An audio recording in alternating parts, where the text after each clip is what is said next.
చంద్రశేఖరరావు గారిని సభలోకి రమ్మనుండ్రి, చర్చ చేయడానికి ప్రభుత్వం సిద్ధంగా ఉంది. పారిపోయి అక్కడెక్కడో పోయి ఆడేదో ప్రగల్భాలేంది అధ్యక్ష. రమ్మనుండ్రి సభకు, వాస్తవాల మీద చర్చ చేస్తాం, మొత్తం ఇక్కడ పెడతాం. ఇవాళ ఆయన తప్పించుకుంటాడు, ఈయన వచ్చి ఈడ కొత్త మాటలు చెప్తాడు ఈడ. కాబట్టి అధ్యక్ష, దీని మీద ఇప్పుడు జరుగుతున్న చర్చ దేని మీద జరుగుతుందో ఆ విషయం మీద చర్చించమని ఉంది. ఎట్లాగూ సాగునీటి ప్రాజెక్టుల మీద శ్వేతపత్రం పెట్టడానికి మా ప్రభుత్వం సిద్ధంగా ఉంది. మీరు ఏమేమి విషయాలు ఉన్నాయో, ఏమేమి చర్చ చేయదలుచుకుందో మొత్తానికి మొత్తం శ్వేతపత్రం సందర్భంగా చర్చ చేద్దాం. లేదు కాళేశ్వరం మీద మీరు చర్చ అంటారా, దానికోసం ప్రత్యేకంగా తమ సమయం కేటాయించండి. కాళేశ్వరం మీద చర్చ చేయడానికి మేము సిద్ధంగా ఉన్నాం అధ్యక్ష. కడియం శ్రీహరి గారు, కడియం శ్రీ మీ స్థానాలలో కూర్చోండి ప్లీజ్ ప్లీజ్ ప్లీజ్ ప్లీజ్. అధ్యక్ష, మీ స్థానాలలో పోయి కూర్చోండి, స్థానాలలో పోయి కూర్చోండి ప్లీజ్ ప్లీజ్ ప్లీజ్ ప్లీజ్. వెళ్ళకు రావద్దు దయచేసి, ఈ ప్రాక్టీస్ బాగలేదు, వెళ్ళకు రావద్దు ప్లీజ్. అధ్యక్ష, గౌరవ ముఖ్యమంత్రి గారు సభకు వచ్చిన తర్వాత నిన్న మేడిగడ్డలో జరిగింది కానీ లేదా నల్గొండలో జరిగిన విషయాలపైన, కృష్ణానది జలాలపైన, గోదావరి నది జలాలపైన శ్వేతపత్రము పెడతామంటున్నారు. తప్పకుండా ఆ శ్వేతపత్రం చర్చలో మేమందరం కూడా పాల్గొంటాం అధ్యక్ష. అన్ని విషయాలను కూడా మనము చర్చించడానికి అవకాశం ఉంటుంది. కానీ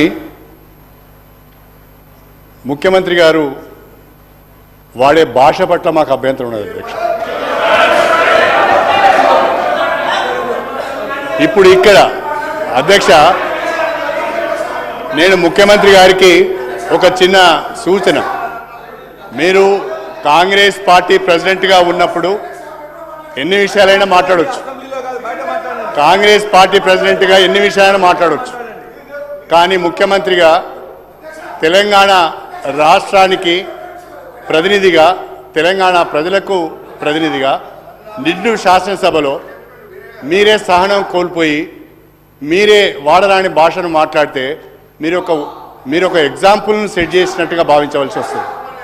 ఇది మంచి పద్ధతి కాదు అధ్యక్ష. నేను ముఖ్యమంత్రి గారు సమయం పాటించాలని నేను కోరుతున్నా. వారికి ఓ ప్రధానమైన బాధ్యత ఉంటుంది, వారి పట్ల రాష్ట్ర ప్రజలకు గౌరవం ఉంటుంది. ఆ గౌరవాన్ని కాపాడుకునే విధంగానే ముఖ్యమంత్రి గారు మాట్లాడాలి తప్ప కోమటిరెడ్డి రాజగోపాల్ రెడ్డి యొక్క మాట్లాడితే బాగుండదు అధ్యక్ష అని ఈ సందర్భంగా చెప్పదలుచు. రాజగోపాల్ రెడ్డి గారు నా వ్యక్తిగతంగా నా పేరు తీసుకొని మాట్లాడండి. వినండి ఒక మాట, రాజశేఖర రెడ్డి గారు ఇప్పుడు నా పేరు తీసుకొని మాట్లాడారు.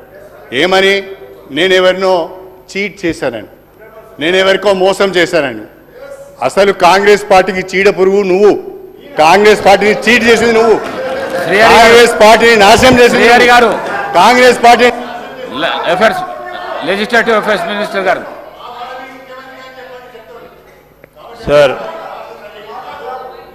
సార్ నేను కడియం శ్రీహరి గారు చెప్పిన మాటలకు సంబంధించి అధ్యక్ష ఈరోజు వారిని కోరుతా ఉన్నాం. ఒక సీనియర్ శాసనసభ్యుడు కనుక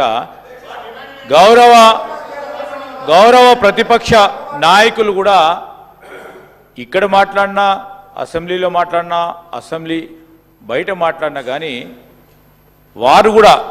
వారు చెప్పిన దాంట్లోనే, వారిలో ఉన్న సీనియర్ శాసనసభ్యుడు చెప్పిన దాంట్లోనే ఒక ఉదాహరణగా నిలబడాల్సిన అవసరం ఉంటుంది అధ్యక్ష.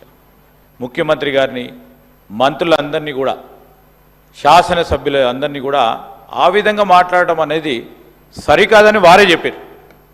ముఖ్యమంత్రి గారు మాట్లాడొద్దు అంటున్నారు, సరే. మాట్లాడినప్పుడు ప్రతిపక్ష నాయకులు కూడా బయట కానీ లోపల కానీ